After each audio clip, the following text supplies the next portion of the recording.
मेरा मुर्शिद सोना। समझने की कोशिश करनी है, क्योंकि फकीरां दे जीवन को देख के ही असीं अपने जीवन को समझ सकते हैं। समझ आ रही है नहीं?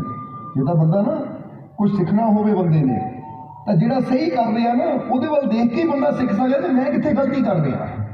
हुण तुसीं देखदे ना किसी ने गड्डी चलानी सीखनी होवे तो जिहड़ा अनट्रेनड हुंदा है वो नाल बैठा हुंदा, जिहड़ा ट्रेनड हुंदा वो कोल है, वो देखदा पहला भाई इदां गियर पाना है, इस तरह क्लच दबाना है, पहला वो दसदा है, फिर जिन्होंने नहीं पता वो देखता है, समझता है और फिर उस तरह चलन की वो कोशिश करता है। इसी तरह गुरु रहबर संत महापुरुष जो दुनिया से आते हैं ना, तो उन्होंने जीवन तो ऐसी बहुत कुछ सीख सकते हैं, उन्होंने बाणी तो भी और उन्होंने जीवन तो भी। और जिसने वाकई अपनी जिंदगी को खुशियां नाल भरपूर करना होवे, अपने जीवन को आनंद नाल भरपूर करना होवे, उहदे वास्ते एक इशारा ही काफी हुंदा है। जिदा असीं कई बार दसिया है कि एक इशारा ही काफी, जिन्होंने समझना होवे ना, जिदा समझ लो कि बंदे को प्यास लगी हुई है, वो पानी की तलाश कर रहा है, तो किसी ने पूछता पानी कित्थे है, वो बोले चाहे ना इतने इशारा कर दे, प्यासा तुर पैंदा उधर को, इधर इशारा किया तो इत्थों ही मिलना है।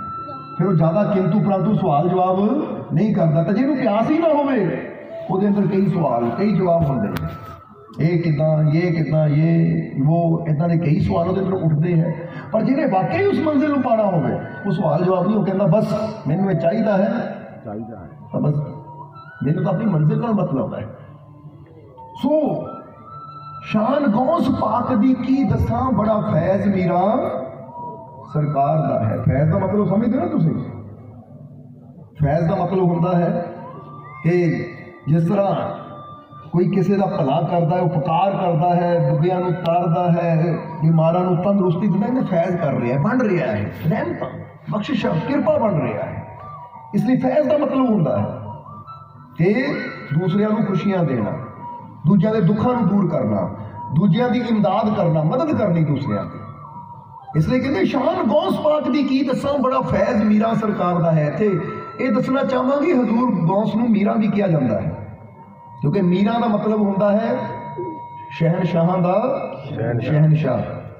जिदा एक होंदा बादशाह, एक होंदा बादशाह का भी बादशाह। इसलिए मीरा लफ्ज शहनशाह का शहनशाह। इसलिए बड़ा फैज मीरा सरकार दा है, जो गौस का तालिब बन जावे ना किसे मैदानों हारदा है। ये बड़ी प्यारी गल कही है, जरा समझना कि शान गौस पाक दी की दसा, बड़ा फैज मीरा सरकार दा है, जो गौस दा तालिब बन जावे ना किसे मैदानों हारदा है। जो गौस पाक दी न्याज देवे, गौस बिगड़े कम सवारदा है। ला गौस दे ना तू जिंद अपनी, जेड़ा डुबियां बेड़ियां तारदा है। ये चार लाइनां दे ना इस शब्द के अंदर हजूर की सिफत किस ढंग नाल की गई है, जरा समझना। एक एक लाइन की गहराई को ऐसी समझना है कि सब तो पहला तो यह दस ही दिता कि बड़ा फैज है उन्होंने, कि उन्होंने शान बहुत बड़ी है, बड़ा फैज मीरा सरकार का है। हुण अगली लाइन पर आ जाइए, ये बड़ी गहराई है कि जो गौस का तालिब बन जावे ना किसे मैदानों हारदा है। वो कहते किसी मैदान च नहीं हारदा जिहड़ा गौस का तालिब बन जावे। तालिब का मतलब की हुंदा है, जरा समझना सारे, क्योंकि एक इंसान कह दिता मैं हजूर नूं मनदा हाँ, मैं हजूर का नाम लैंदा हाँ, पर सिर्फ कि जुबान तो नाम लैण नाल ही असीं उन्हां दे हो जावांगे, नहीं। तालिब का मतलब हुंदा जिहदे अंदर तड़फ हुंदी है, तलब हुंदी है। समझदे हो कि नहीं? जरा तुम किसी ने देखते ना कोई अमली कहता है मैंने वही तड़फ लगी हुई है, तलब लगी हुई है एक अमल की। इसी तरह जिहदे अंदर एक तड़फ जागती है, एक प्रेम जागता है, एक तड़फ जागती है, और जिहदे अंदर तड़फ होंदी है ना, फिर वो की करता है, फिर वो अपने उस तड़फ को पूरा करने की खातर कोई भी कीमत देने को, कुछ भी करने को तैयार हो जाता है।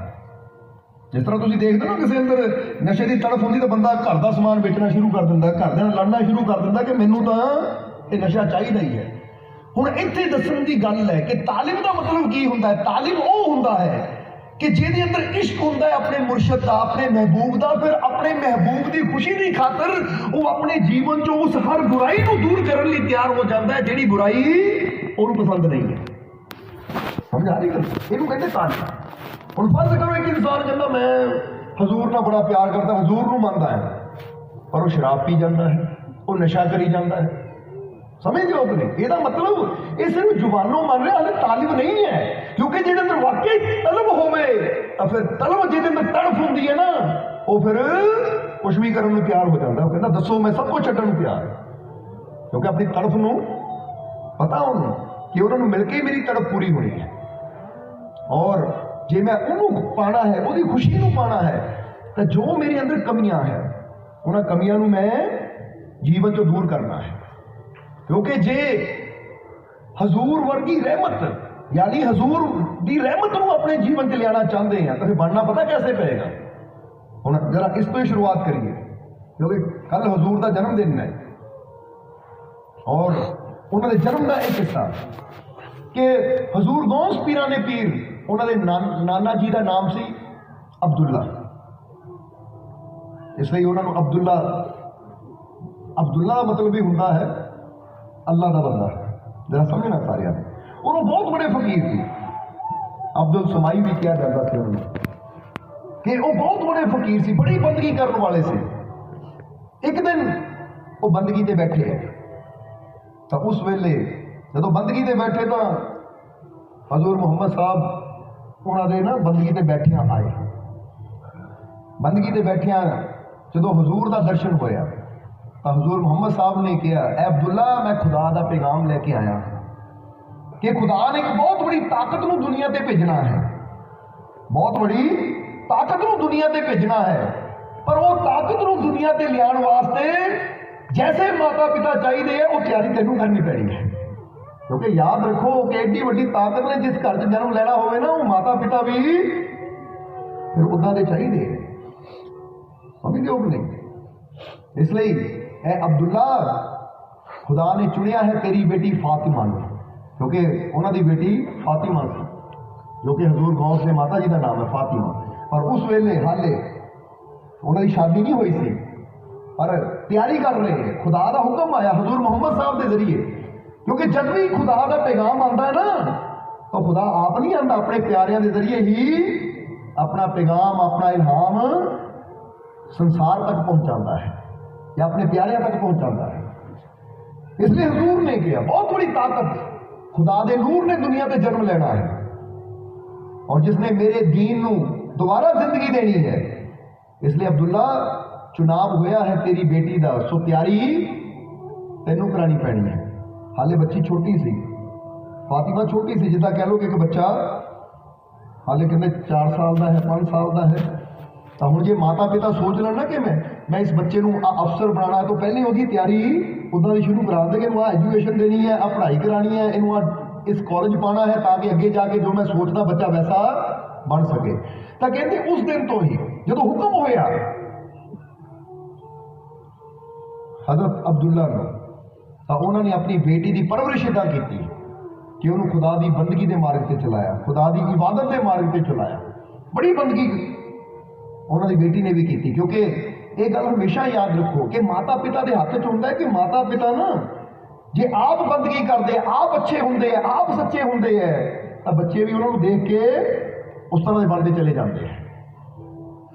तो जे माता पिता बच्चे को कहन बेटा तू सच बोल पर आप झूठ बोली जान, तो बच्चे ने ये नहीं दिखना माँ बाप बोलते की है, ये दिखना है माँ बाप करते की है। समझते हो कि नहीं? क्योंकि कई बार जिदा एक गल कही दी है इतने भी वो कहना चाहवांगे। एक बार ना छोटा जहा बच्चा 6 साल का बच्चा नवा नवा फोन घर च लगा, उस वेले तार वाले टैलीफोन, अजकल तो मोबाइल है, नवा नवा फोन जो घर च लगा तो बच्चों भी शौक होता चक लेंगे, वड्डियां गल्लां करते देखते हैं।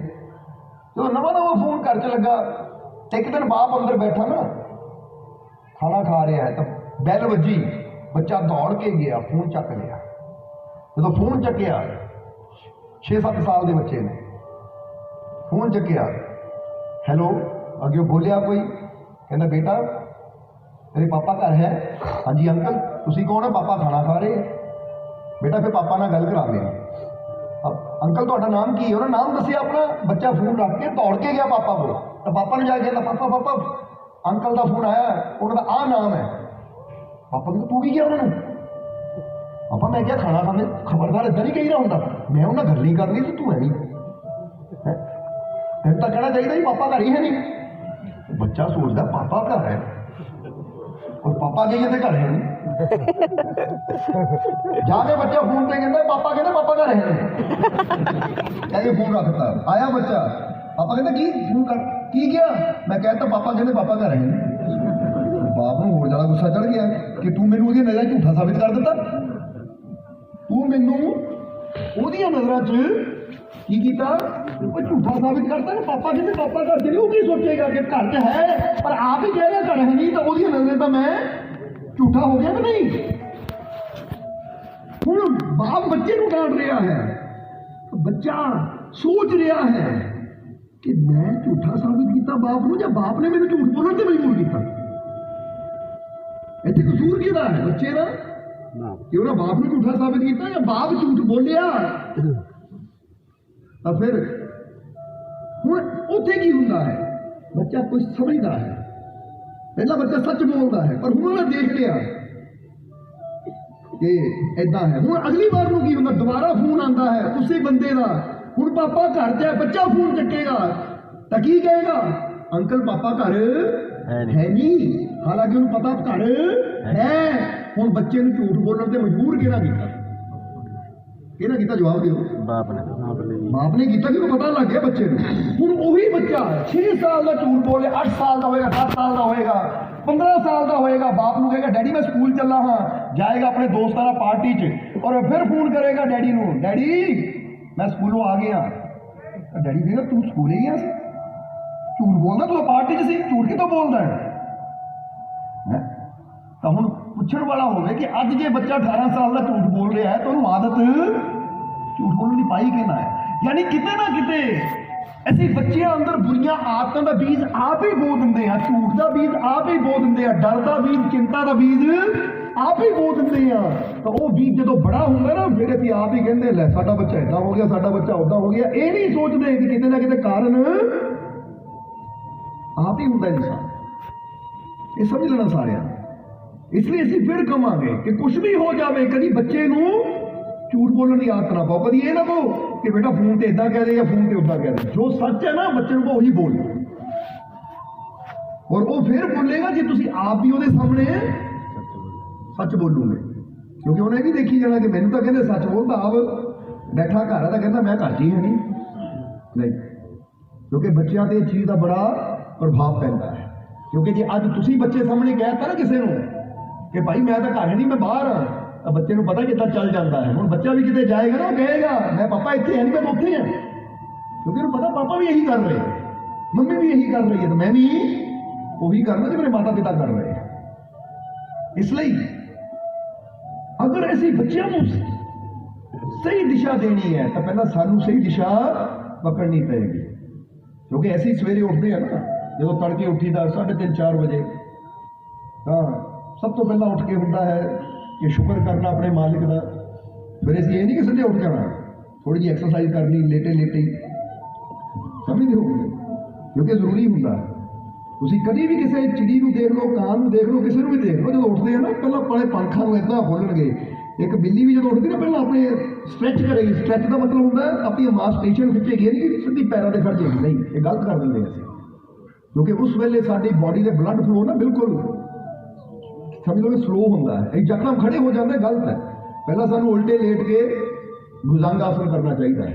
भुजंग आसन का मतलब होता है कि लेट जो पैरों पिछे को करके अपनी चेस्ट के थले कंधे के थले हाथ रख के भी अपने आप को इदा सप की तरह उठाओ, पिछे जिन्ना पिछे हो सकते उठो, 2-3 बार इदा उठो, फिर लेट के मम्मी दो अपने, फिर अपने पैरों को उठाओ पिछे, यानी मोड़ो हाथ सीधे कर दो, पैरों को उठाओ, इदा तो कमर स्ट्रैच हो जाती है, तो बैक पेन नहीं कभी होएगी और तो रीढ़ की हड्डी को प्रॉब्लम नहीं कोई आएगी। ये 2-3 एक्सरसाइजा होती हैं जी, पहला करो शुक्र करने के बाद। हुण होएगा कि मैं जी क्यों दस रहे हैं कि हुण की हुंदा है कि सानू इदा करदे देख के ना रूहानी उठेगी, सब तो पहले वो भी इदा करेगी, समझना वो भी इदा करेगी, वो सीधी कभी नहीं खड़ी होगी, एक्सरसाइज करेगी, शुक्र करेगी। उन्हें पता रात को सौण लगे भी जय जी शुक्र करते हैं, शुक्र करना है, फिर सानू पूछेगी जय जी शुक्र कर लिया, ठीक है हाँ पुत असीं कर लिया, हुण मैं भी कर लवां, ये नहीं कि सीधा नहीं, क्योंकि आदत बन जाती है। बच्चों को सिखाया नहीं, असं बोल के नहीं उन्होंने कहते, ऐसो सिर्फ सानू देख के बच्चे करते हैं। जे असीं ध्यान से बैठे हैं तो उन्हें आप ही आगे कोल अखा बंद करके बह जाना, और फिर सानू पुछदी होंगी कि अंदर की करते हैं, क्या बेटा आ करते हैं तुम ही कर। क्योंकि बच्चे को बचपन तो ही कोई युक्ति दी जाए तो बच्चा हौली हौली बहुत रंग रखता है। सो इत्थे गल आ रही है, हजरत अब्दुल्ला को जो हजूर ने हुक्म किया तो हजरत अब्दुल्ला ने अपनी बेटी फातिमा को बचपन तो ही इबादत के रंग च रंग दिता, क्योंकि पता सी कि इसको इदा का तैयार करना कि बहुत बड़ी ताकत में अपनी कोख के अंदर संभालना भी है, क्योंकि वो ताकत को संभालने वास्ते मेहनत भी जरूरी है। इसलिए बचपन तो ही हम करते करते बड़ी बंदगी की उन्हें आप भी, और अपनी बेटी ने भी बड़ी बंदगी करवाई, नेक रास्ते चलाया। इधर हूं वक्त आ गया जदों कि फातिमा की उम्र शादी के लायक हो गई, तो उस वेले हजरत अब्दुल्ला बैठे है, और जदों इबादत से बैठे तो बेनती की खुदा दे अगे कि ऐ खुदा, बेटी तो मेरी हूं तैयार है, और हूं वो कौन है जिहदे नाल इहदा निकाह होएगा, तो भी तो पता लगे कि मेरी बेटी की शादी किहदे नाल होनी है, वो नेक शख्स कौन है, वो नेक इबादत गुजार बंदा कौन है। तो उस वेले वो खुदा का फिर पैगाम आया कि अब्दुल्ला फिक्र ना कर, तो इस तरह करी, कल एक सेब तोड़ी, क्योंकि अब्दुल्ला का सेब का बाग सी, हजरत अब्दुल्ला का अपना कादा बाग सी, सेब का बाग सी, और एक नदी के किनारे से, यानी इधर नदी वगदी सी और वो किनारे सेब का बाग है। तो हुक्म होया खुदा का कि अब्दुल्ला कल जो दोपहर होएगी एक सेब अपने बाग तो तोड़ के नदी सुट दी। हजरत अब्दुल्ला कहते हैं खुदा इहदे नाल की होएगा। तो उस वेले खुदा ने कहा तू बस जो हुक्म लगा वो कर दे, बाकी मैं जाना तो मेरी रहमत जाने, क्योंकि कुछ चीज़ां होंगी ना मैं कहनू दसा, जिदा बुल्ले शाह कहते राज दियां गल्लां, बाकी कहते आपे तू समझ जाएगा। तेरी दुआ कबूल हुई है कि है खुदा बेटी तो तैयार हो, वो कौन है जिहदे नाल मेरी बेटी की शादी होएगी, निकाह होएगा। कहते बस तू आ हुक्म पूरा कर, एक सेब तोड़ना है डाल तो और तू नदी छोड़ देना है, और कुछ नहीं करना, बाकी जिस नाल तेरी बेटी की शादी होनी है वो तेरे तक आप ही पहुंच जाएगा। हुण कहते अब्दुल्ला ने हुक्म मन्निया, अगले दिन ही उन्होंने बुजुर्गों ने जो वो समा दसिया सी उस समय के मुताबिक उन्होंने एक सेब तोड़िया और सेब नूं कोली वगदी हुई नदी च सुट दिता, और सेब बह गया, नदी के पानी नाल ही बह गया, क्योंकि जिधर पानी की धार थी सेब उधर भग गया। इधर हजरत अब्दुल्ला सोच रहे हैं कि सेब नदी सुटन नाल की होएगा, की होएगा। पर कहते एक दिन गुजरिया, 2 दिन गुजरे, और हजरत अब्दुल्ला सोच रहे हैं कि सेब तो सुन दिता, अज 2 दिन गुजर गए हैं, यानी कल का पूरा दिन गुजर गया, अगला दिन आ गया, पर होया कुछ भी नहीं है। हाले सोच ही रहे सी कि देखिया कि एक नौजवान आ रहा है, बड़ा परेशान है, बड़ा परेशान हाल आ रहा नौजवान, और नदी के किनारे किनारे आ रहा है, देखता देखता कि अचानक उन्हें सेबां का बाग देखा तो बाग के कोल आके रुक गया, और उत्थे हजरत अब्दुल्ला बैठे है, और वो नौजवान आके पूछता है हजरत अब्दुल्ला को कि हजरत ये सेबां का बाग किहदा है। तो उस वेले हजरत अब्दुल्ला कहते बेटा सेबां का बाग मेरा, पर गल की हुई है, तू क्यों पूछ रहा है। मैं कहता हजरत मैनू माफ करो, मेरे तो बहुत बड़ी गलती हो गई। और जरा गौर करना गलती केड़ी हुई। वो हजरत अब्दुल्ला कहते तू है कौन भाई, गलती की माफी क्यों मैं तो मंग रहा है, मैं तो तेरा पता भी नहीं, मैं तेन जानता भी नहीं, तू गलती की कीती है, पहला पता तो लगे, माफी तो बाद की गल है। तो उस वेले उस नौजवान ने कहा कि हजरत दरअसल एक दिन पहला ना मैं कई दिनों तो भूखा, क्योंकि मैं अपने रब की इबादत में बैठा था, कई दिनों तो भूख लगी हुई थी कि अचानक मैं नदी से पानी पीन गया तो एक सेब मैनू तैरता हुआ नजर आया। जिद्दों ही तैरता हुआ नजर आया तो मैनू इन्नी भुख लगी सी कि पानी के नाल मैं सेब को देख के रूह खुश हो गई कि लै भी एक सेब है। मैं उस सेब को पानी चो कढ़िया और उन्होंने मुझ मार लिया। ਹਾਲੇ ਇੱਕੋ ਹੀ ਮੁੱਚ ਮਾਰਿਆ ਸੀ, ਹਾਲੇ ਇੱਕੋ ਹੀ ਗਰਾਈ ਖਾਧੀ ਸੀ। ਗਰਾਈ ਉਦੋਂ ਸਮਝਦੇ ਹੋ ਨਾ? ਹਾਂਜੀ ਜਿਹੜਾ ਕਹਿ ਲਓ ਇੱਕੋ ਹੀ ਮੁੱਚ ਮਾਰ ਕੇ ਇੱਕੋ ਹੀ ਟੁਕੜਾ ਖਾਧਾ ਸੀ। ਜਿੱਥੇ ਮੈਂ ਖਾਧਾ ਨਾਲ ਹੀ ਅੰਦਰੋਂ ਆਵਾਜ਼ ਆਈ ਕਿ ਇਹ ਤਾਂ ਹਰਾਮ ਹੈ, ਕਿਉਂਕਿ ਸੇਬ ਜਿਸਦਾ ਹੈ ਉੱਥੋਂ ਤੂੰ ਆ ਗਿਆ ਤਾਂ ਲਈ ਨਹੀਂ, ਔਰ ਬਿਨਾ ਸੇਬ ਦੇ ਮਾਲਿਕ ਨੂੰ ਪੁੱਛਿਆ ਉਹਦੀ ਚੀਜ਼ ਖਾਣੀ ਇਹ ਇਬਾਦਤ ਕਰਨ ਵਾਲੇ ਵਾਸਤੇ ਹਰਾਮ ਹੈ। ਪਹਿਲਾ ਪੁਆਇੰਟ ਪਕੜਨਾ ਇੱਥੇ ਕਿ ਜੇ ਚਾਹੁੰਦੇ ਆ ਨਾ ਉਹਦੀ ਰਹਿਮਤ ਸਾਡੇ ਜੀਵਨ ਚ ਆਵੇ ਤਾਂ ਸਾਨੂੰ ਕਿੱਥੋਂ ਬਚਣਾ ਚਾਹੀਦਾ ਹੈ? ਹਰਾਮ ਤੋਂ। ਤਾਂ ਹੀ ਕਹਿੰਦੇ ਨਾ ਹੱਕ ਪਰਾਇਆ ਨਾਨਕਾ ਉਸ ਸੂਰ ਉਸ ਗਾਏ। ਪਰ ਇੱਥੇ ਕੀ ਹੁੰਦਾ ਹੈ? ਬੰਦਾ ਤੁਰਿਆ ਜਾਂਦਾ, ਅਮਰੂਦਾਂ ਦੇ ਬਾਗ ਲੱਗੇ ਨੂੰ, ਜੇ ਪੱਕੇ ਅਮਰੂਦ ਹੈ ਨਹੀਂ ਕੋਈ, ਤੋੜ ਲੈ 5 ਤੋੜ ਲੈ ਖਾ ਲੈਂਦੇ। ਉਹ ਅਮਰੂਦ ਦਾ ਸਵਾਦ ਤਾਂ ਲੈ ਲਿਆ, ਪਰ ਰੱਬ ਦੇ ਘਰ 'ਚ ਤੁਸੀਂ ਗੁਨਾਹਗਾਰ ਬਣ ਕੇ ਬਹੁਤ ਕੁਝ ਗਵਾ ਲਿਆ ਤੁਸੀਂ। ਔਰ ਇੱਥੇ ਤੱਕ ਵੀ ਕਹਾਂਗੇ ਕਈ ਵਾਰ ਪਤਾ ਕੀ ਹੁੰਦਾ, ਬੰਦਾ ਕਿਤੇ ਰੇਹੜੀ ਤੇ ਖੜਾ ਹੁੰਦਾ ਹੈ, ਭਾਈ ਅੰਗੂਰ ਕਿੱਦਾਂ ਲਾਏ ਹੈ, ਨਾਲੇ ਅੰਗੂਰ ਨਾਲੇ ਖਾਈ ਜਾਣੇ ਤਾਂ ਬਾਅਦ ਚੋਂ ਨਹੀਂ ਖੱਟੇ, ਮੈਂ ਨਹੀਂ ਲੈਣੇ, ਕਿੱਦਾਂ ਦਾ ਸੇਬ ਦੇ ਦੇ ਕਿਲੋ ਖਾਦੇ ਅੰਗੂਰ ਲੈ ਗਿਆ ਸੇਬ। ਉਹ ਅੰਗੂਰਾਂ ਦਾ ਹਿਸਾਬ ਦੇਣਾ ਦੇਣਾ ਰੱਬ ਨੂੰ ਦੇਣਾ ਪਏਗਾ, ਕਿਉਂਕਿ ਹਰ ਗੱਲ ਦਾ ਹਿਸਾਬ ਇੱਕ ਦਿਨ ਹੋਣਾ ਹੈ।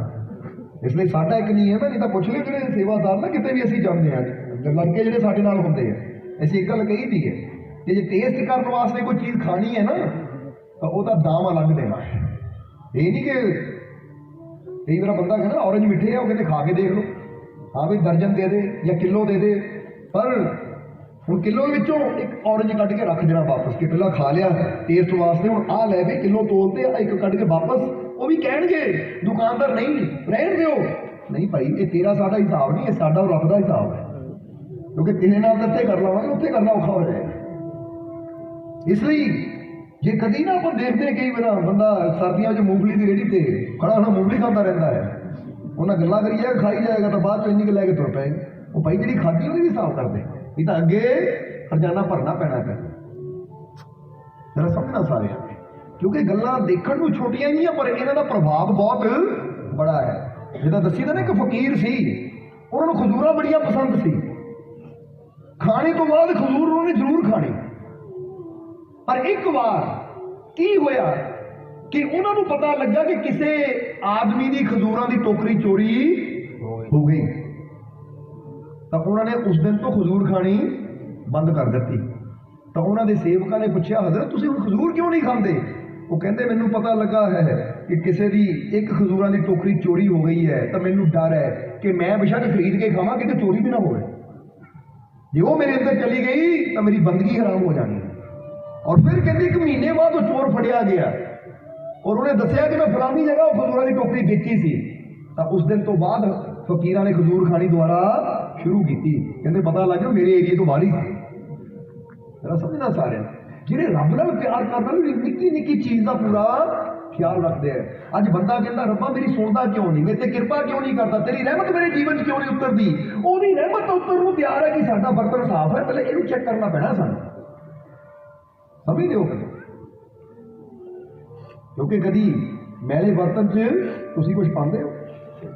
ਮਿਸਾਲ ਦੇ ਕੇ ਦੇਖੋ ਆਪਣੇ ਆਪ ਦੀ ਕਿ ਜੇ ਮੇਰੇ ਕੱਪ ਦੇ ਵਿੱਚ ਮੈਂ ਚਾਹ ਪਾਣੀ ਹੈ ਤਾਂ ਉਹਦੇ 'ਚ ਮਿੱਟੀ ਹੋਵੇ ਜਾਂ ਉਹਦੇ 'ਚ ਕਚਰਾ ਹੋਵੇ ਤਾਂ ਕੀ ਇਹ 'ਚ ਚਾਹ ਪਾ ਕੇ ਪੀ ਲੂੰਗਾ ਮੈਂ, ਜਾਂ ਉਹਦੇ 'ਚ ਦੁੱਧ ਪਾ ਕੇ ਪੀ ਲੂੰਗਾ, ਉਹਦੇ 'ਚ ਪਾਣੀ ਪਾ ਕੇ ਪੀ ਲੂੰਗਾ? ਪਾਣੀ ਵਿੱਚ ਤਾਂ ਮੜ ਜਾ ਕੋਈ ਨਜ਼ਰ ਆ ਜਾਵੇ ਨਾ ਕਿ ਆ ਕੋਈ ਰੇਤ ਦੇ ਕਣ ਪਏ ਆ ਜਾਂ ਕੁਝ ਪਿਆ ਤਾਂ ਬੰਦਾ ਕਹਿੰਦਾ ਪਾਣੀ ਧੋ ਲਓ, ਵੀ ਸਾਫ਼ ਕਰੋ ਪਾਣੀ ਨੂੰ, ਗਲਾਸ ਧੋ ਲਓ ਕਿਉਂਕਿ ਇਹਦੇ 'ਚ ਕੁਛ ਨਾ ਕੁਛ ਗਿਰਿਆ ਹੋਇਆ ਹੈ। ਹੁਣ ਬੰਦਾ ਦੇਖਦਾ ਹੈ ਕਿ ਮੈਂ ਉਸ ਬਰਤਨ 'ਚ ਚੀਜ਼ ਪਾਣੀ ਹੈ, ਹਾਲਾਂਕਿ ਚਾਹ ਦੀ ਕੀਮਤ ਕੀ ਹੈ, ਪਾਣੀ ਦੀ ਕੀਮਤ ਕੀ ਹੈ, ਦੁੱਧ ਦੀ ਕੀਮਤ ਕੀ ਹੈ। ਤਾਂ ਹੁਣ ਜ਼ਰਾ ਸੋਚੋ, ਜੇ ਅਸੀਂ ਮੈਲੇ ਕੱਪ ਦੇ ਵਿੱਚ ਉਹ ਪਾਣੀ ਦੁੱਧ ਚਾਹ ਨਹੀਂ ਪਾ ਸਕਦੇ ਤਾਂ ਸਾਡੇ ਮੈਲੇ ਬਰਤਨ 'ਚ ਰੱਬ ਆਪਣੀ ਰਹਿਮਤ ਕਿੱਦਾਂ ਪਾਏਗਾ? ਉਹਦੀ ਰਹਿਮਤ ਕਿੱਦਾਂ ਸਮਾਏਗੀ? ਇਸ ਲਈ ਤਾਂ ਅਸੀਂ ਕਈ ਵਾਰ ਦੱਸੀਦਾ ਹੈ ਕਿ ਗੁਰੂਆਂ ਰਹਿਬਰਾਂ ਦਾ ਕਰਮ ਹੀ ਇਹ ਹੁੰਦਾ ਹੈ, ਕੰਮ ਹੀ ਇਹ ਹੁੰਦਾ ਹੈ ਕਿ ਸਾਡੀਆਂ ਕਮੀਆਂ ਨੂੰ ਸਾਡੇ ਸਾਹਮਣੇ ਲਿਆਣਾ ਔਰ ਉਹਦਾ ਹੱਲ ਕਰਨਾ, ਯਾਨੀ ਉਹਨਾਂ ਦੀ ਸਫਾਈ ਕਰਨੀ। ਅਸੀਂ ਕਹਿੰਦੇ ਨਾ ਸਤ ਸੰਗਤ ਹੈ ਆਈਨਾ ਬੈਠ ਕਰੋ ਸ਼ਿੰਗਾਰ। ਸਤਸੰਗ ਰੂਪੀ ਆਈਨੇ ਵਿੱਚ ਬਹਿ ਕੇ ਆਪਣਾ ਸ਼ਿੰਗਾਰ ਕੀਤਾ ਜਾਂਦਾ, ਜਿੱਥੇ ਮੇਰੇ ਅੰਦਰ ਕਮੀ ਹੈ ਉਹਨੂੰ ਜਾਣਿਆ ਜਾਂਦਾ ਔਰ ਉਹਦਾ ਫਿਰ ਸੁਧਾਰ ਕੀਤਾ ਜਾਂਦਾ ਹੈ। ਇਹ ਗੱਲ ਯਾਦ ਰੱਖਣਾ ਹਮੇਸ਼ਾ, ਕਿਉਂਕਿ ਫਕੀਰਾਂ ਦੇ ਸਾਹਮਣੇ ਆ ਕੇ ਹੀ ਆਪਣੇ ਜੀਵਨ ਦਾ ਅਹਿਸਾਸ ਹੁੰਦਾ ਹੈ ਬੰਦੇ ਨੂੰ ਕਿ ਕਿੱਥੇ ਮੈਂ ਸਹੀ ਕਰ ਰਿਹਾ ਔਰ ਕਿੱਥੇ ਮੈਂ ਗਲਤ ਕਰ ਰਿਹਾ। ਇਸ ਲਈ ਇੱਧਰ ਉਹ ਨੌਜਵਾਨ ਨੇ ਜਦੋਂ ਇਹ ਗੱਲ ਕਹੀ ਕਿ ਹਜ਼ਰਤ ਮੈਂ ਉਹ ਸੇਬ ਖਾ ਲਿਆ, ਹਾਲੇ ਇੱਕੋ ਹੀ ਲੁਕਮਾ ਮੇਰੇ ਅੰਦਰ ਗਿਆ ਸੀ ਕਿ ਮੇਰੇ ਮਨ ਨੇ ਕਿਹਾ, ਅੰਦਰੋਂ ਦਿਲ ਚੋਂ ਆਵਾਜ਼ ਹੋਈ ਤਾਂ ਹਰਾਮ ਹੋ ਗਿਆ ਕਿ ਜਿਸ ਮਾਲਿਕ ਦਾ ਇਹ ਸੇਬ ਹੈ ਉਹਦੀ ਆਗਿਆ ਤੋਂ ਬਿਨਾ ਔਰ ਉਹਨੂੰ ਕੀਮਤ ਦਿੱਤੀ ਤੋਂ ਬਿਨਾ ਹੀ ਮੈਂ ਖਾ ਲਿਆ, ਗੁਨਾਹ ਹੋ ਗਿਆ ਮੇਰੇ ਤੋਂ। ਤਾਂ ਬਜ਼ੁਰਗ ਨੇ ਕਿਹਾ ਅੱਛਾ ਉਹ ਸੇਬ ਜਿਹੜਾ ਮੈਂ ਤੋੜ ਕੇ ਸੁੱਟਿਆ ਸੀ ਖੁਦਾ ਦੇ ਹੁਕਮ ਨਾਲ ਇਹਦੇ ਕੋ ਗਿਆ? ਇਹਦਾ ਮਤਲਬ ਇਹੀ ਉਹ ਨੌਜਵਾਨ ਹੈ ਜਿਹਨੂੰ ਖੁਦਾ ਨੇ, ਕਿਉਂਕਿ ਮੈਂ ਪੁੱਛਿਆ ਸੀ ਕਿ ਖੁਦਾ ਬੇਟੀ ਤਾਂ ਤਿਆਰ ਹੈ, ਹੁਣ ਉਹ ਕੌਣ ਹੈ ਜਿਹਦੇ ਨਾਲ ਇਹਦਾ ਨਿਕਾਹ ਹੋਏਗਾ, ਸ਼ਾਦੀ ਹੋਏਗੀ? ਤਾਂ ਖੁਦਾ ਦਾ ਹੁਕਮ ਹੈ ਸੀ ਕਿ ਸੇਬ ਤੋੜੋ, ਦਰਿਆ 'ਚ ਸੁੱਟ, ਆਪਣੀ ਨਦੀ 'ਚ ਸੁੱਟ ਦੇ। ਉਹ ਇਹਦੇ ਤੱਕ ਪਹੁੰਚਾ। ਵਾਕਈ ਇਹ ਨੇਕ ਨੌਜਵਾਨ ਹੈ। ਪਿਤਾ ਪੁੱਛਿਆ ਬੇਟਾ ਤੂੰ ਆਇਆ ਕਿੱਥੋਂ ਹੈ? ਦੱਸਿਆ ਕਿ ਮੈਂ ਜਿਲਾਨ ਤੋਂ ਆਇਆ। ਉਹ ਕਹਿੰਦੇ ਜਿਲਾਨ ਤੋਂ ਏਡੀ ਦੂਰੋਂ? ਜਿੱਦਾਂ ਬੰਦਾ ਕਵੇ ਕਿ ਇੱਥੋਂ ਚੱਲ ਕੇ ਲੁਧਿਆਣੇ ਜਾਣਾ ਜਾਂ ਜਲੰਧਰ ਜਾਣਾ, ਫਗਵਾੜੇ ਜਾਣਾ, ਕਾਫੀ ਲੰਬਾ ਸਫ਼ਰ ਹੈ। ਉਹ ਇੱਕ ਸੇਬ ਜੋ ਤੇਰੇ ਤੋਂ ਗਲਤੀ ਨਾਲ ਖਾ ਹੋ ਗਿਆ ਉਹਦੀ ਮਾਫੀ ਮੰਗਣ ਵਾਸਤੇ ਇੰਨਾ ਲੰਬਾ ਸਫ਼ਰ ਤੈਅ ਕਰਕੇ ਆਇਆ ਪੈਦਲ। ਵਾਕਈ ਇਹ ਕੋਈ ਰੱਬ ਦਾ ਪਿਆਰਾ ਹੀ ਕਰ ਸਕਦਾ ਹੈ, ਜਿਹਦੇ ਅੰਦਰ ਰੱਬ ਦਾ ਡਰ ਹੋਵੇ, ਰੱਬ ਨਾਲ ਮੁਹੱਬਤ ਹੋਵੇ, ਕਿਤੇ ਮੇਰਾ ਮਾਲਿਕ ਨਾਰਾਜ਼ ਨਾ ਹੋ ਜਾਵੇ। ਇਸ ਲਈ ਹਜ਼ਰਤ ਅਬਦੁੱਲਾ ਨੇ ਕਿਹਾ ਬੇਟਾ ਬਾਗ ਮੇਰਾ ਹੈ ਔਰ ਜਿਹੜਾ ਤੂੰ ਸੇਬ ਖਾਧਾ ਵੀ ਮੇਰੇ ਬਾਗ ਦਾ ਹੀ ਸੀ। ਤਾਂ ਉਸਨੇ ਫਿਰ ਇਸ ਨੌਜਵਾਨ ਨੇ ਹੱਥ ਜੋੜੇ, ਕਹਿੰਦੇ ਫਿਰ ਮੇਰਾ ਉਹ ਗੁਨਾਹ ਮਾਫ ਕਰ ਦਿਓ ਕਿ ਇਸ ਵੇਲੇ ਮੇਰੇ ਕੋਲ ਕੀਮਤ ਤਾਂ ਨਹੀਂ ਹੈ ਕਿ ਮੈਂ ਕੀਮਤ ਦੇ ਸਕਾਂ, ਪਰ ਤੁਸੀਂ ਦੱਸੋ ਕਿ ਮੈਂ ਕੀ ਹਰਜਾਨਾ ਭਰ ਸਕਦਾ ਹਾਂ। ਤਾਂ ਉਸਨੇ ਹਜ਼ਰਤ ਅਬਦੁੱਲਾ ਨੇ ਦੇਖੋ ਕੀ ਸ਼ਰਤ ਰੱਖੀ। ਹਜ਼ਰਤ ਅਬਦੁੱਲਾ ਕਹਿੰਦੇ ਜੇ ਤੂੰ ਚਾਹੁੰਦਾ ਹੋ ਸੇਬ ਦਾ ਹਰਜਾਨਾ ਭਰਨਾ ਤਾਂ ਫਿਰ ਮੇਰੀਆਂ ਦੋ ਸ਼ਰਤਾਂ ਹੈ, ਜਾਂ ਤਾਂ ਉਹ ਦੋ ਸ਼ਰਤਾਂ ਮੰਨ ਜਾਂ ਫਿਰ ਸਾਰੀ ਜ਼ਿੰਦਗੀ ਇਹ ਗੁਨਾਹ ਦਾ ਬੋਝ ਲੈ ਕੇ ਜੀ, ਮੈਂ ਮਾਫ ਨਹੀਂ ਕਰਨਾ ਤੈਨੂੰ। ਤਾਂ ਉਸ ਵੇਲੇ ਹੁਣ ਦੇਖੋ ਹਜ਼ਰਤ ਉਹ ਨੌਜਵਾਨ ਨੂੰ ਜਦੋਂ ਹਜ਼ਰਤ ਅਬਦੁੱਲਾ ਨੇ ਕਿਹਾ ਤਾਂ ਉਹ ਨੌਜਵਾਨ ਨੇ ਕੀ ਕਿਹਾ ਕਿ ਇਹ ਹਜ਼ਰਤ ਮੈਂ ਗੁਨਾਹ ਲੈ ਕੇ ਨਹੀਂ ਜੀ ਸਕਦਾ, ਤੁਹਾਡੀ ਸ਼ਰਤ ਮੈਨੂੰ ਹਰ ਮਨਜ਼ੂਰ ਹੈ। ਉਹ ਕਹਿੰਦੇ ਪਹਿਲਾਂ ਸ਼ਰਤ ਸੁਣ ਤਾਂ ਲੈ, ਸ਼ਰਤ ਸੁਣ ਤਾਂ ਲੈ, ਫਿਰ ਬਾਅਦ ਚੋਂ ਮਨਜ਼ੂਰ ਕਰੀ। ਉਹ ਕਹਿੰਦਾ ਨਹੀਂ, ਨੌਜਵਾਨ ਨੇ ਕਿਹਾ ਨਹੀਂ, ਗੁਨਾਹ ਦਾ ਬੋਝ ਲੈ ਕੇ ਜੀਣ ਨਾਲੋਂ ਚੰਗਾ ਆਪਣੇ ਰੱਬ ਤੋਂ ਦੂਰ ਹੋਣ ਨਾਲੋਂ ਚੰਗਾ ਤੁਸੀਂ ਜੋ ਸ਼ਰਤ ਕਹੋਗੇ ਨਾ ਉਹ ਮੈਂ ਬਿਨਾਂ ਸੁਣੇ ਮਨਜ਼ੂਰ ਕਰਦਾ ਹਾਂ, ਕਿਉਂਕਿ ਮੈਂ ਕਿਸੇ ਵੀ ਸ਼ਰਤ ਤੇ ਆਪਣੇ ਰੱਬ ਤੋਂ ਦੂਰ ਨਹੀਂ ਹੋ ਸਕਦਾ। ਜਦੋਂ ਅਬਦੁੱਲਾ ਨੇ ਕਿਹਾ ਜੀ ਸੁਣਿਆ, ਉਹ ਕਹਿੰਦੇ ਐ ਨੌਜਵਾਨ ਤੂੰ ਇੰਨਾ ਨੇਕ ਹੈ, ਇੰਨਾ ਖੁਦਾ ਦਾ ਡਰ ਕਿ ਬਿਨਾਂ ਸ਼ਰਤ ਸੁਣੇ ਮੰਨਣ ਨੂੰ ਤਿਆਰ ਹੈ ਕਿ ਗੁਨਾਹ ਦਾ ਬੋਝ ਨਹੀਂ ਲੈ ਕੇ ਜੀਣਾ, ਸ਼ਰਤ ਹਰ ਮਨਜ਼ੂਰ ਹੈ, ਤੇਰਾ ਨਾਮ ਕੀ ਹੈ? ਤਾਂ ਉਸ ਲਈ ਉਹਨਾਂ ਕਿਹਾ ਐ ਹਜ਼ਰਤ ਮੇਰਾ ਨਾਮ ਅਬੂ ਸਵਾਲਿਆ ਹੈ, क्योंकि हजूर के अब्बा का नाम सी हजरत अबू सवालिया। जरा गौर कर।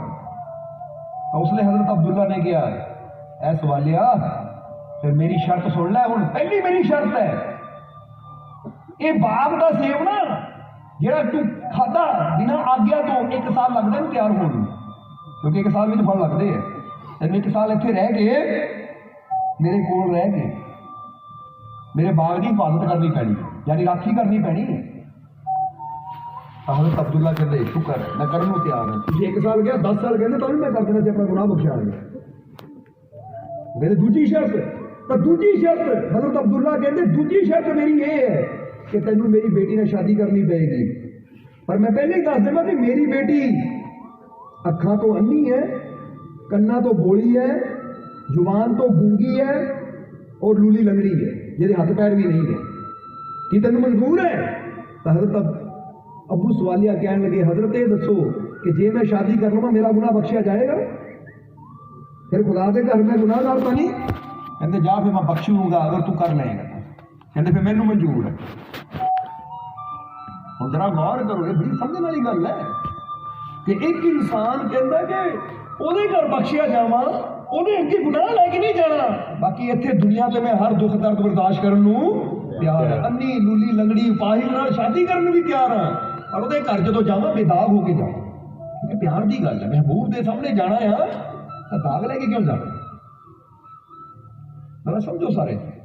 ਹੁਣ ਕਹਿੰਦੇ ਹੈ ਕਿ ਉਸ ਵੇਲੇ ਹਜ਼ਰਤ ਅਬੂ ਸਵਾਲਿਆ ਜਦੋਂ ਇਹ ਚੀਜ਼ ਨੂੰ ਮੰਨੇ ਕਿ ਠੀਕ ਹੈ ਤਾਂ ਹਜ਼ਰਤ ਅਬਦੁੱਲਾ ਨੇ ਉਹਨਾਂ ਦਾ ਨਿਕਾਹ ਕੀਤਾ। ਔਰ ਜਦੋਂ ਨਿਕਾਹ ਹੁੰਦਾ ਨਾ ਗੱਭੇ ਪੜਦਾ ਹੁੰਦਾ ਹੈ, ਨਾ ਲੜਕਾ ਲੜਕੀ ਨੂੰ ਦੇਖ ਸਕਦਾ ਨਾ ਲੜਕੀ ਲੜਕੇ ਨੂੰ ਦੇਖ ਸਕਦੀ ਹੈ, ਬਸ ਇਹੀ ਕੀਤਾ ਜਾਂਦਾ ਕਬੂਲ ਹੈ, ਹਾਂ ਵੀ ਕਬੂਲ ਹੈ, ਚਲੋ ਵੀ ਸ਼ਾਦੀ ਹੋ ਗਈ।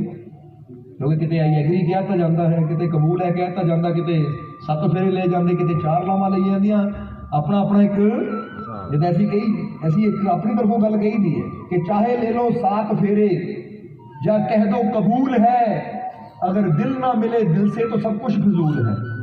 क्योंकि असली रिश्ता तो दिल दे नाल हुंदा। फेरे लेने भी फॉर्मैलिटी है, लावा ले लो, फेरे ले लो, कबूल है कह लो, चाहे आई एग्री कह लो चर्च विच, पर जे दिल नाल दिल ही ना मिले, जे अंदर प्यार ही ना होवे तो सारिया चीज़ां व्यर्थ हो जाती हैं। क्योंकि कई बार देखे ना फेरे भी ले जाते हैं पर हफ्ते 10 दिन बाद की होंदा है, झगड़े पै गए, वो कहते मैं तो शादी मजबूरी च हुई, मैं नहीं मानता रिश्ते को, रिश्ते टुट जाते हैं। पर जिथे प्यार है उथे तो बंदा जान तक देने को तैयार हो जाता कि मेरा प्यारा मेरे तो दूर ना हो, इसकी खातर मैं जान भी देखो। क्योंकि दिल नाल दिल जुड़ना जरूरी है। रिश्ता कदों होंदा है जदों दिल च प्यार होवे, सिर्फ कोल बैठण वाले रिश्ता नहीं होंदा, दिल च प्यार और विश्वास होना चाहिए है, फिर सही मायने च रिश्ता है।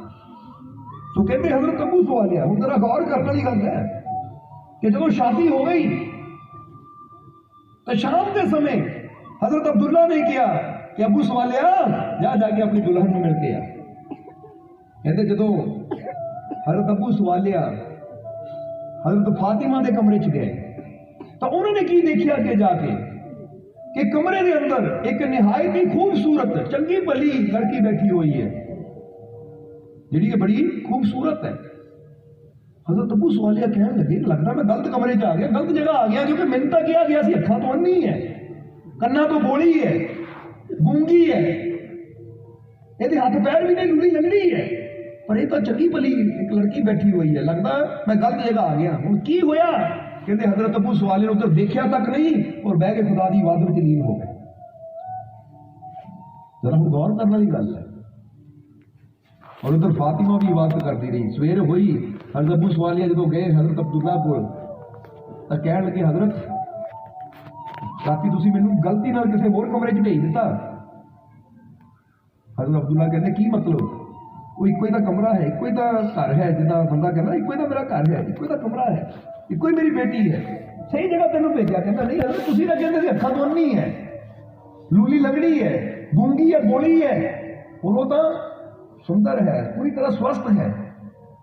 तो उस वेले हजरत अबू सवालिया ने जो कहा हजरत अब्दुल्ला कहते अबू सवालिया फिर तू समझिया नहीं, मैं अपनी बेटी को अन्नी इसलिए किया कि उन्हें बचपन तो लैके अज तक कभी बुरा नहीं कुछ देखिया, वो बुराई तरफों अन्नी है, जुबान तो कभी बुरा कुछ बोलिया नहीं इसलिए वो गूंगी है, कभी ये ना पैर ना चल के कितने गलत पासे नहीं गई इसलिए वो लंगड़ी है, ना हथा ना कभी उन्हें किसी को तकलीफ नहीं दी और इन्होंने कन्ना ना उन्हें कभी कुछ बुरा सुनिया नहीं। इसलिए इंद्रियां लैके ना जिदा बंदा कहता देखने वाली, सुनने वाली, बोलने वाली, क्योंकि 5 इंद्रियां होंगी, ज्ञान इंद्रियां तो 5 होंगी कर्म इंद्रियां, जिन्होंने इंसान बुरे कर्म करता है कि उन्हें अपने जिस्म नाल कभी ना बुरा बोलिया, ना देखा, ना सुनिया, ना ही कुछ बुरा किया है।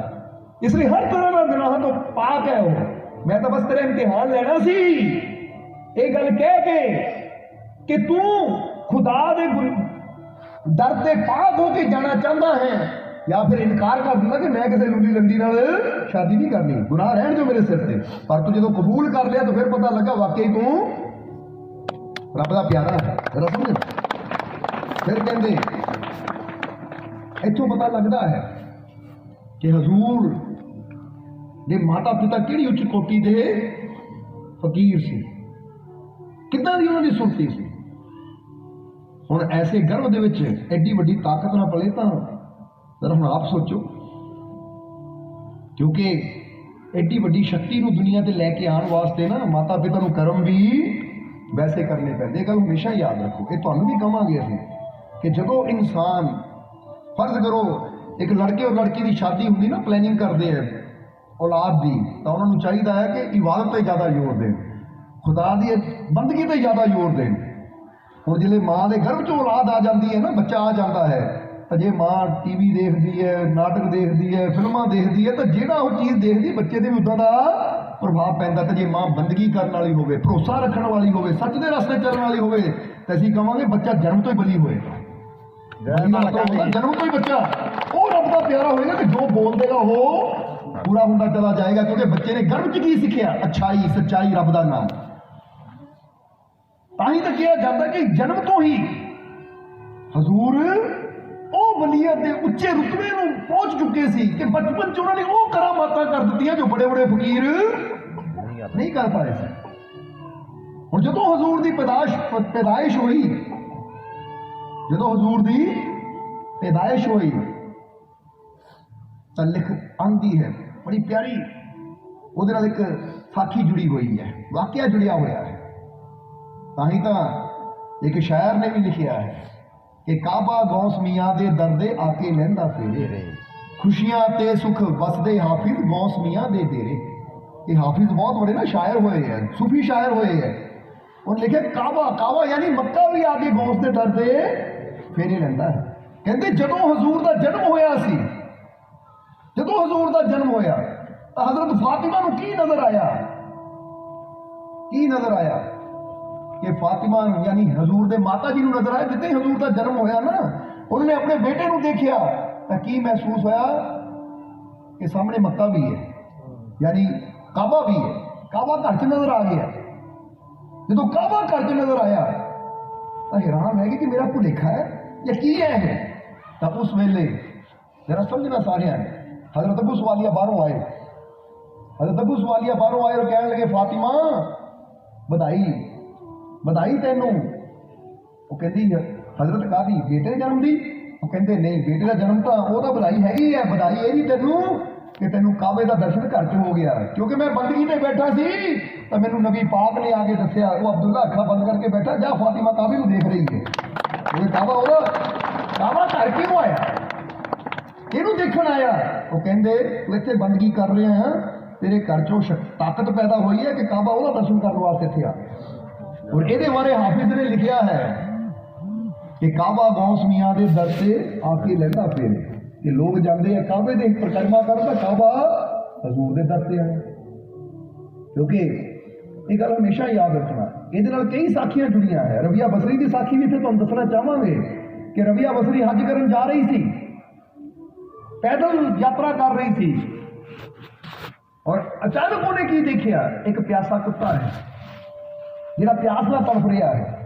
तो रबिया नूं बड़ी दया आई कि किसी तरह की जान बचाई जाए, पर पानी उहदे कोल है नहीं सी।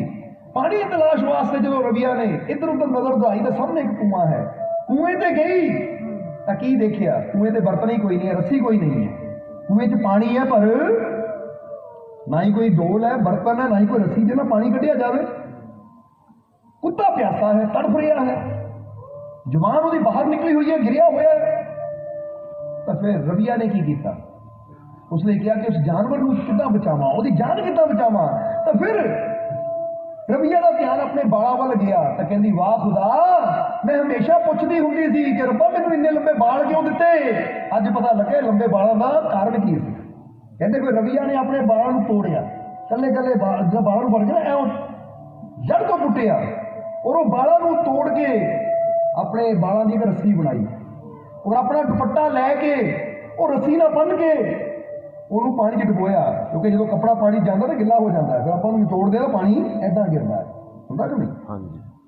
हुण कहते रबिया ने जो इदा अपने बालों नाल दुपट्टा बन के जो कुएं च पाया, कपड़ा पूरी तरह भिज गया, वो लैके दौड़ के गई कुत्ते के कोल, ਉਹਦੇ ਮੂੰਹ 'ਚ कपड़ा निचोड़ के पानी पिलाया, फिर दौड़ के आई।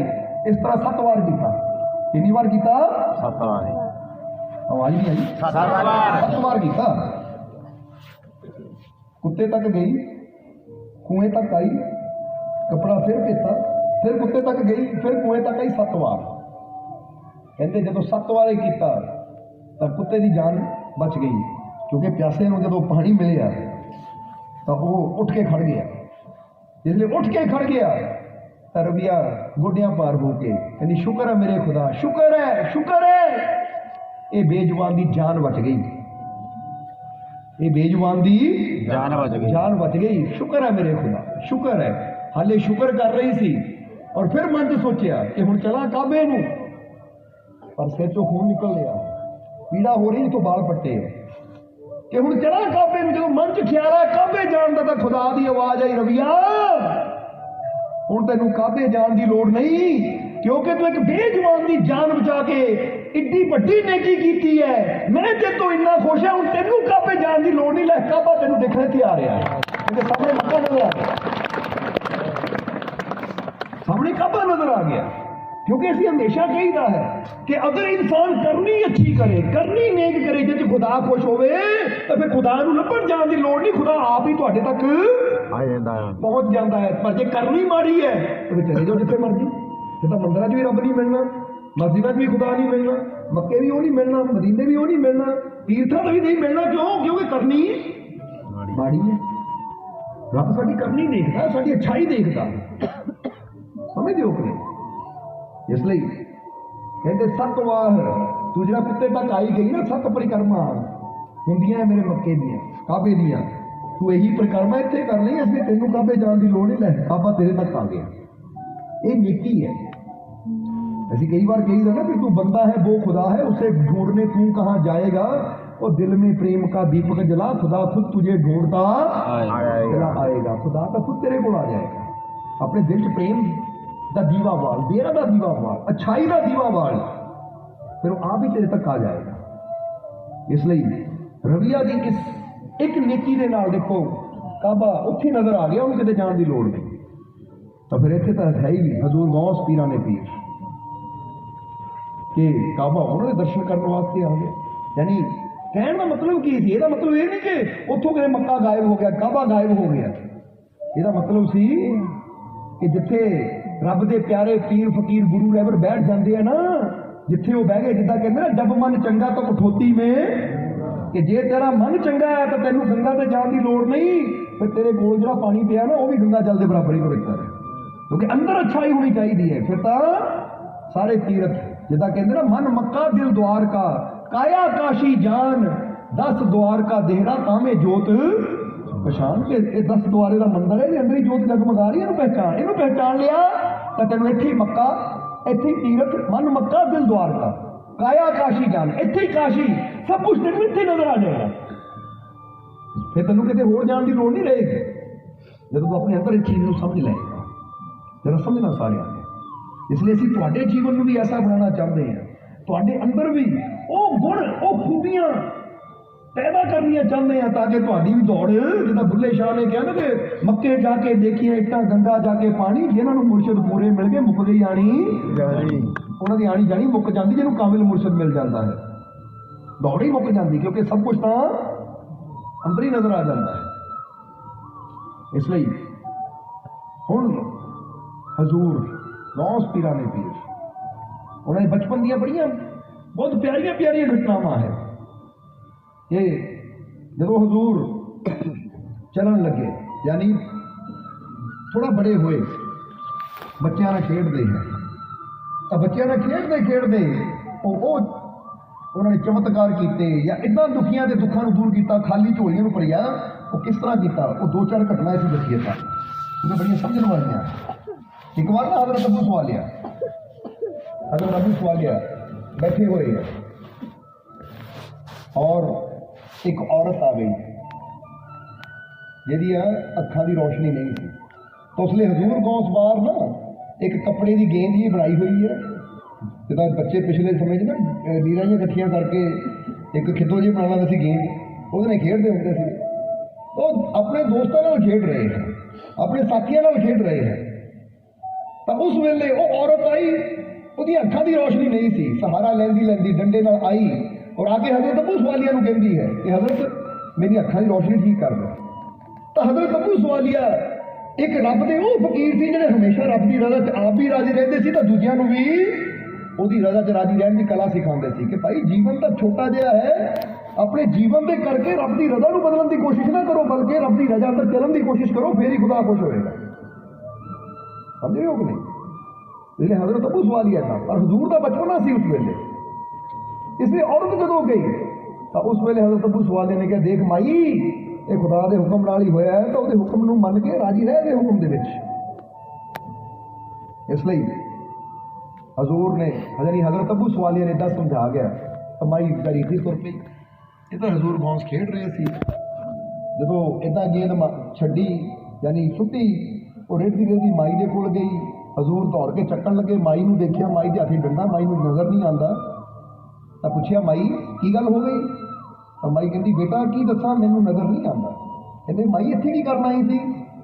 ਬੇਟਾ ਮੈਂ ਸੁਣਿਆ ਸੀ ਇੱਥੇ ਹਜ਼ਰਤ ਅਬੂ ਸਵਾਲਿਆ ਬਹੁਤ ਰੱਬ ਦੇ ਪਿਆਰੇ ਫਕੀਰ ਹੈ, ਬੜੇ ਰੱਬ ਦੀ ਬੰਦਗੀ ਕਰਨ ਵਾਲੇ ਫਕੀਰ ਹੈ ਕਿ ਉਹਨਾਂ ਦੇ ਦਰ ਤੋਂ ਕੋਈ ਖਾਲੀ ਨਹੀਂ ਜਾਂਦਾ, ਮੈਂ ਅੱਖਾਂ ਦੀ ਰੋਸ਼ਨੀ ਮੰਗਣ ਆਈ ਸੀ। ਤਾਂ ਮਾਈ ਫਿਰ ਮਿਲੀ ਨਹੀਂ ਤੈਨੂੰ?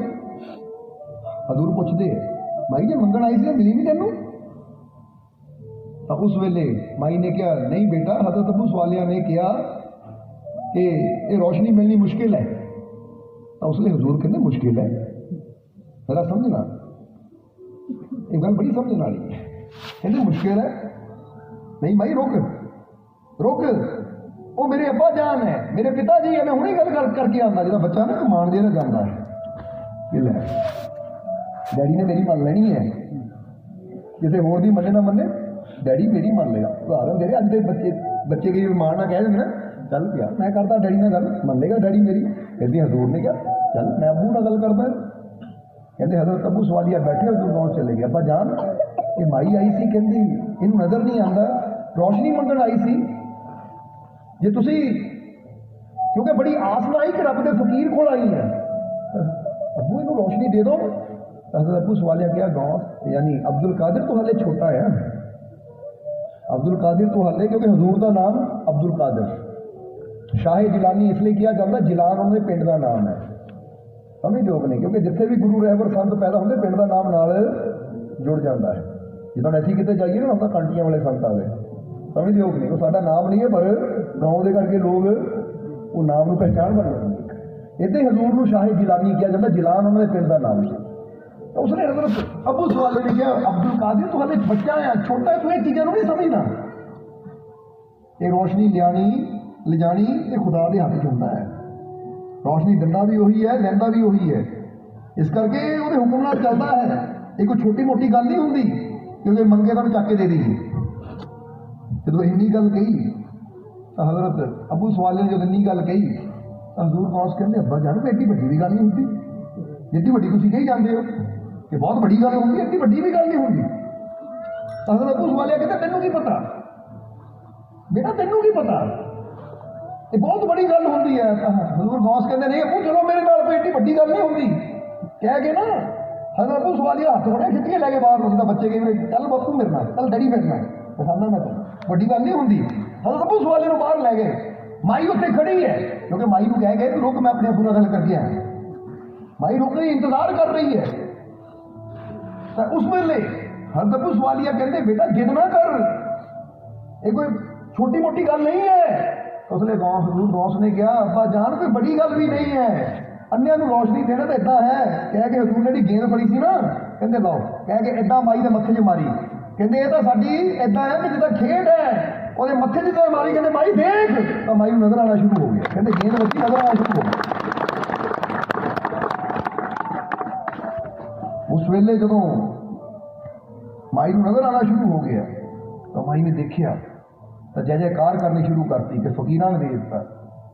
तो उसने हज़रत अबू सवालिया ने कहा बेटा मैनू पता है तू बहुत बड़ी ताकत तेरे अंदर है, पर इस तरह नहीं, खुदा की रजा नहीं बदलना, खुदा की रजा नूं क्योंकि हज़रत अबू सवालिया रोकते होंगे सी हजूर नूं, पर जिद्दां कह रहे ना बचपन आ, वो बचपन दे विच जब हम बच्चे को रोक दे बेटा इत्थे नहीं जाना तो बच्चा जान के जाएगा, बेटा तू आ नहीं करना, बच्चा जान के उधर ही करेगा, डैडी की रोकता मैंने मैं तो करना ही है। समझना जरा सारा। फिर माई को जो रोशनी मिली, माई जय जयकार करती चली गई।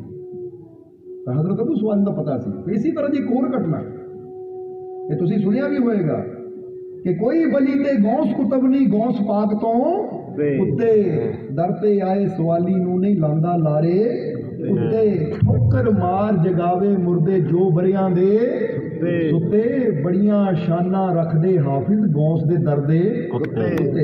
क्योंकि जदों दस्या कि हाफिज एक बहुत बड़े सूफी शायर होए है कि जिन्होंने बड़ियां शाना लिखियां हजूर दियां, और ये शान कदों लिखी जाती जदों किते ना किते वो चीज़ घटना घटी होंगी तो फिर ही उन्होंने शायरी के रूप में ये सूफी शायर पेश करते हैं।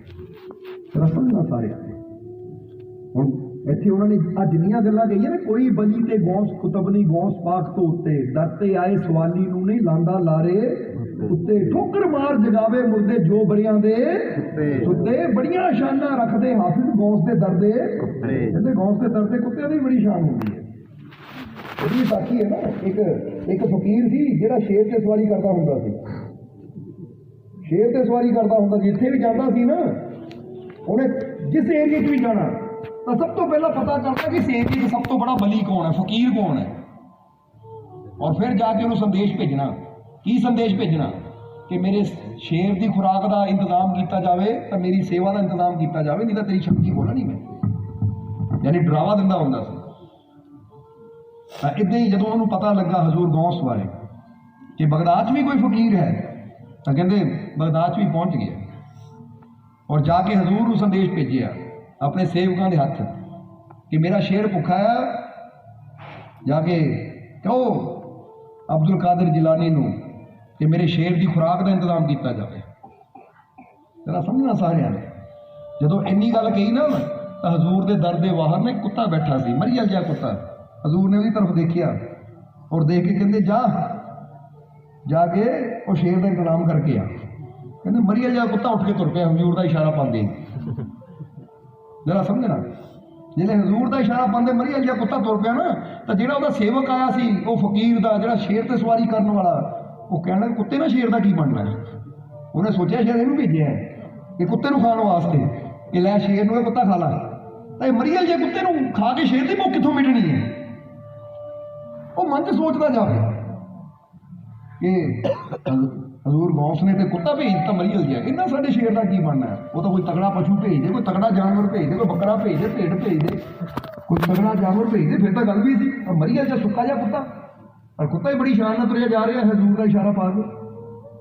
कहते इधर जिथे वो फकीर बैठा सामने शेर है, सामने शेर है।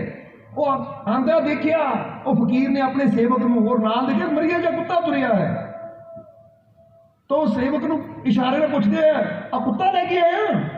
तो उन्हें कहा कि महाराज हजूर ने ही भेजा, हजूर गौस ने कुत्ते को भेजा। कहते ये मेरे शेर का की बनना है, पर फिर भी देख, कहते शेर को इशारा किया चल खा ला इनू। इधर शेर दौड़िया, उधर कुत्ते ने जितने शेर को देखिया दौड़ के गया। इस तो पहला कि शेर उसने झपटदा, कुत्ते ने जाके शेर ने तो ढोणों फड़ लिया और थोड़ी देर में शेर ने खत्म कर दिता। मेरा समझने वाली गल है। हुण कई बार इंसान कहता है ये किस तरह हो सकता है, पर जो ओदी रहमत होवे ना, ओदी कृपा होवे, तो फिर नामुमकिन भी मुमकिन हो जाता है। कि छोटी जी कीड़ी भी हाथी नूं मार दिंदी है कि नहीं? ये ओदी रहमत है, ओदी बख्शिश है। तां ही तो हमेशा कहा जाता है, जिद्दां पहला दसिया ना कि शान गौस पाक की दसा बड़ा फैज मीरा सरकार दा है, जिहड़ा गौस दा ताली बन जावे ना किसे मैदानों जिहड़ा होवे गौस दा चले ही ओदे इशारे ते, ओनू ते कोई हरा नहीं सकदा, ओदी हार कदी हो ही नहीं सकदी।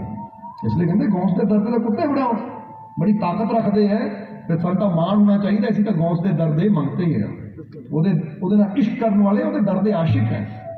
ये कुत्तियां दी इन्नी शान है तो आशिकां दी शान की होए, पर इश्क सच्चा होना चाहिए है। क्योंकि आशिक बनने वास्ते कागजी इश्क नहीं कि कागजात में आशिक है। क्योंकि कई बार देखा ना कागजात बंदा बहुत कुछ लिखना दिता है, नकली डिग्रियां बन जाती हैं, नकली सर्टिफिकेट बन जाते हैं, पर गल उत्थे कागजात की है नहीं, गल एक अंदर की है। क्योंकि उत्थे तो सच्चाई देखी जाती है, इश्क अंदर होना चाहिए है। तो कहते कुत्ते ने भी जाके शेर नूं ढा लिया, शेर नूं खत्म कर दिता। हुण जिस वेले उस वली ने यह देखिया कि कुत्ते ने मेरे शेर नूं मार खत्म कर दिता, क्रोध आया अपनी शक्ति नाल। जदों कुत्ते नूं जिद्दां हुण बंदा कहंदा मेरे ताकत है कुत्ते नूं खत्म कर देवां, जो कुत्ते के मंत्र पढ़े कलाम पढ़े तो कलामां का कोई असर ना हो, क्योंकि हजूर ने उसकी शक्ति खोली सारी। और जरा गौर करना, इत्थे एक गल असीं तुहानूं समझानी चाहते हैं कि अगर परमात्मा सानूं कोई ताकत दिंदा ना, तो अपनी ताकत का कदी हंकार ना करो और अपनी ताकत नूं कदी किसी दे जुल्म करने वास्ते या किसी का बुरा करने वास्ते इस्तेमाल ना करो, बल्कि ये ताकत रब ने सानूं दित्ती तो उहदे नाल जिन्ना असीं किसी का हो सके भला करने की कोशिश करिए, अच्छा करने की कोशिश करिए। क्योंकि जिहड़ा अपनी ताकत नाल जुल्म करता है उसकी ताकत घटती चली जाती है, तो जिहड़ा भला करदा उसकी ताकत बढ़ती चली जाती है। ये अच्छाई की ताकत है, ये नेकी की ताकत है। ये गल हमेशा याद रखो। ਹੁਣ ਤਾਕਤ ਉਹ ਚਾਹੇ ਕਿਸੇ ਪਦਵੀ ਦੀ ਹੋਵੇ ਚਾਹੇ ਇਹ ਸਰੀਰ ਦੀ ਵੀ ਹੋਵੇ। ਪਰ ਬੰਦਾ ਕਹਿੰਦਾ ਮੇਰੇ 'ਚ ਜਿੰਨੀ ਕੁ ਤਾਕਤ ਹੈ ਨਾ, ਚਾਹੇ ਮੈਂ 100 ਕਿਲੋ ਵਜਨ ਨਹੀਂ ਚੱਕ ਸਕਦਾ, 10 ਕਿਲੋ ਹੀ ਚੱਕਦਾ ਆ। ਜੇ ਇੰਨੀ ਕੁ ਵੀ ਤਾਕਤ ਹੈ ਤਾਂ ਇਹ ਤਾਕਤ ਨੂੰ ਮੈਂ ਦੂਜੇ ਦੀ ਕਿੱਦਾਂ ਮੈਂ ਭਲਾ ਕਰ ਸਕਦਾ, ਕਿੱਦਾਂ ਮੈਂ ਕਿਸੇ ਦੀ ਹੈਲਪ ਕਰ ਸਕਦਾ, ਉਹਦੇ ਕੰਮ ਲਾਈਏ। ਨਾ ਕਿ ਇਹ ਤਾਕਤ ਨੂੰ ਅਸੀਂ ਇਦਾਂ ਲਾਈਏ ਕਿ ਚਾਹੇ ਥੋੜੀ ਹੈ ਪਰ ਇਹਦੇ ਨਾਲ ਮੈਂ ਦੂਜੇ ਨੂੰ ਤੰਗ ਕਰਨਾ, ਇਹਦਾ ਮੇਰੇ ਤੋਂ ਕਮਜ਼ੋਰ ਹੋ ਗਿਆ। ਨਹੀਂ, ਕਿਉਂਕਿ ਜਦੋਂ ਅਸੀਂ ਆਪਣੇ ਜੀਵਨ ਨੂੰ ਅੱਛਾਈ ਵਿੱਚ ਲਾਉਂਦੇ ਹਾਂ ਤਾਂ ਜਿਹੜਾ ਜੀਵਨ ਅੱਛਾਈ ਦੇ ਰਸਤੇ ਚੱਲਦਾ ਹੈ ਫਿਰ ਉਹ ਰੱਬ ਦੀ ਰਹਿਮਤ, ਉਹ ਰੱਬ ਦੀ ਖੁਦਾਈ ਹਰ ਕਦਮ ਤੇ ਉਹਦਾ ਸਾਥ ਦਿੰਦੀ ਹੈ। ਇਹ ਗੱਲ ਹਮੇਸ਼ਾ ਯਾਦ ਰੱਖੋ। ਔਰ ਇਦਾਂ ਦੀਆਂ ਕਈ ਮਿਸਾਲਾਂ ਅਸੀਂ ਦੱਸ ਸਕਦੇ ਹਾਂ ਅੱਜ ਦੇ ਸਮੇਂ ਅੰਦਰ ਵੀ ਕਿ ਸੱਚ ਦੇ ਰਸਤੇ ਚੱਲ ਕੇ ਬੰਦਾ ਕਿੱਥੋਂ ਕਿੱਥੇ ਪਹੁੰਚ ਜਾਂਦਾ ਹੈ, ਔਰ ਜਿਹੜਾ ਝੂਠ ਦੇ ਰਸਤੇ ਚੱਲਣ ਵਾਲਾ ਹੈ ਉਹ ਕਿੱਥੇ ਹੁੰਦਾ ਤਾਂ ਕਿੱਥੇ ਪਹੁੰਚ ਜਾਂਦਾ ਹੈ। ਇਹ ਬਹੁਤ ਮਿਸਾਲਾਂ ਇਦਾਂ ਦੀਆਂ ਹੈ। ਇਸ ਲਈ ਹਮੇਸ਼ਾ ਜੇ ਜ਼ਿੰਦਗੀ 'ਚ ਖੁਸ਼ੀਆਂ ਹਾਸਲ ਕਰਨੀਆਂ ਹੈ ਨਾ ਤਾਂ ਫਿਰ ਨੇਕੀ ਦੇ ਮਾਰਗ ਤੇ ਚੱਲਣਾ ਹੈ, ਪ੍ਰੇਮ ਦੇ ਮਾਰਗ ਤੇ ਚੱਲਣਾ ਹੈ, ਵਿਸ਼ਵਾਸ ਦੇ ਮਾਰਗ ਤੇ ਚੱਲਣਾ ਹੈ। सोना सोना मेरा मुर्शिद सोना